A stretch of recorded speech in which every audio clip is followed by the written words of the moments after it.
Mister ജിപ്സിയുടെ ECT-MS Excel സീരീസിലെ പുതിയൊരു എപ്പിസോഡിലേക്ക് സ്വാഗതം.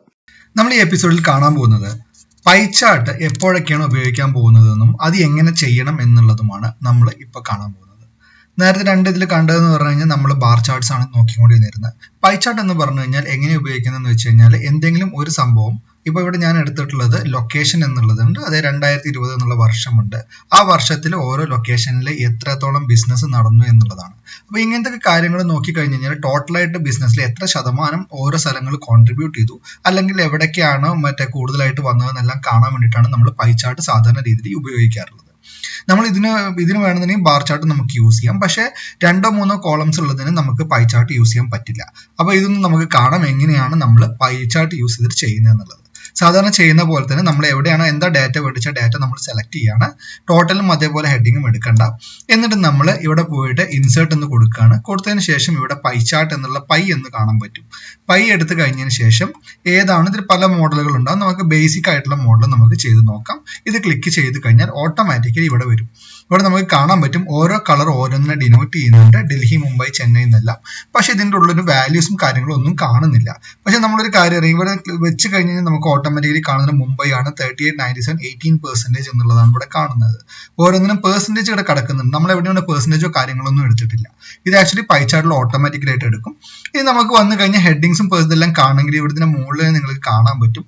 ഇതിൽ ഏതാണ് വേണമെന്ന് വെച്ചാൽ ക്ലിക്ക് ചെയ്യുക. ക്ലിക്ക് ചെയ്ത് കഴിഞ്ഞാൽ നമുക്ക് റൈറ്റ് സൈഡ് നമ്മളെല്ലാം പോയി ഇങ്ങോട്ട് എല്ലാത്തിൻ്റെ ഉള്ളിലോട്ട് കയറി വന്നു. ഡൽഹി ആണെങ്കിൽ 16% കോൺട്രിബ്യൂട്ട് ചെയ്യുന്നത്, മുംബൈ 17%, ചെന്നൈ 11%, അഗർത്തല 9%, കാശ്മീർ 8%. അങ്ങനെ ഓരോ സ്ഥലങ്ങളും എത്രയാണെന്നുള്ള ഡിനോട്ട് ചെയ്യുന്നത് നമുക്ക് കറക്റ്റ് ആയിട്ട് ഇവിടെ കാണാൻ പറ്റും. അതേപോലെ തന്നെ ഇപ്പോൾ അത് വേണ്ട, നമുക്ക് പെർസെൻറ്റേജസ് മാത്രം മതി എന്നുണ്ടെന്നുണ്ടെങ്കിൽ നേരത്തെ കണ്ട പോലെ തന്നെ നമുക്ക് ഈ ഡാറ്റ ഇവിടെ വരുന്നു, പെർസെൻറ്റേജ് മാത്രം വരുന്നു.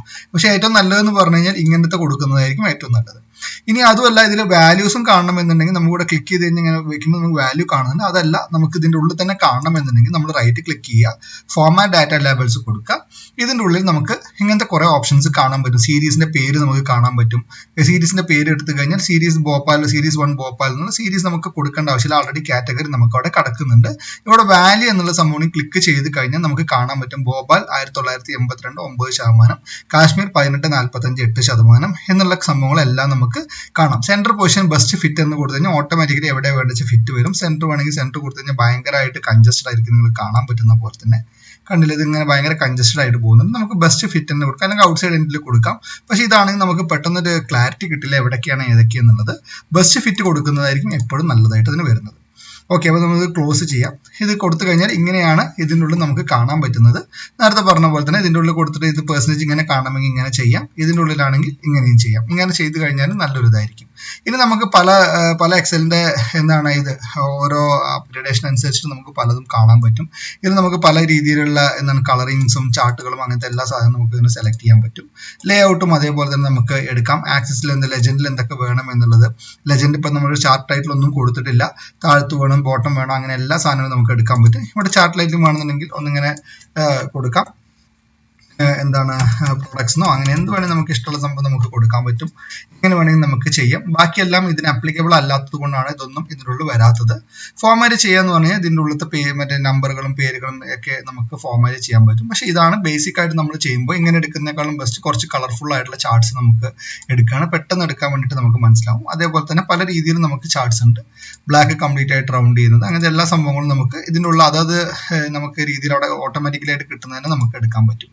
സോ ഇത് വളരെ സിമ്പിൾ ആയിട്ടുള്ളതാണ്. പക്ഷെ നമ്മൾ യൂസ് ചെയ്യുമ്പോൾ ആവശ്യത്തിന് മാത്രം ഇത് യൂസ് ചെയ്യുക. അതായത് ഇതിന്റെ ഉപയോഗം എന്താണെന്ന് മനസ്സിലായിട്ട് വേണം യൂസ് ചെയ്യാൻ. സാധാരണ പോലെ നമ്മൾ ബാർ ചാർട്ടുകൾ പോലെ യൂസ് ചെയ്യാൻ പറ്റില്ല. ഇത് ആക്ച്വലി കോൺട്രിബ്യൂഷൻസോ അല്ലെങ്കിൽ എത്ര വാല്യൂസ് ഒക്കെ വന്നു എന്നുള്ളതൊക്കെ ഒരു ഡാറ്റയുടെ ബേസ് ചെയ്തിട്ട് കിട്ടുന്ന സംഭവങ്ങൾക്കാണ് നമ്മൾ സാധാരണ പൈ ചാർട്ട് യൂസ് ചെയ്യാറ്. ഈ എപ്പിസോഡ് നിങ്ങൾക്ക് ഇഷ്ടപ്പെട്ടു എന്ന് വിചാരിക്കുന്നു. അടുത്ത ഭാഗം കാണുവാനായി ഇതുവരെ സബ്സ്ക്രൈബ് ചെയ്തിട്ടില്ലെങ്കിൽ മിസ്റ്റർ ജിപ്സി എന്ന ഈ ചാനൽ സബ്സ്ക്രൈബ് ചെയ്യൂ. കൂടാതെ നോട്ടിഫിക്കേഷൻ ലഭിക്കുന്നതിനായി ബെൽ ഐക്കൺ ക്ലിക്ക് ചെയ്യൂ.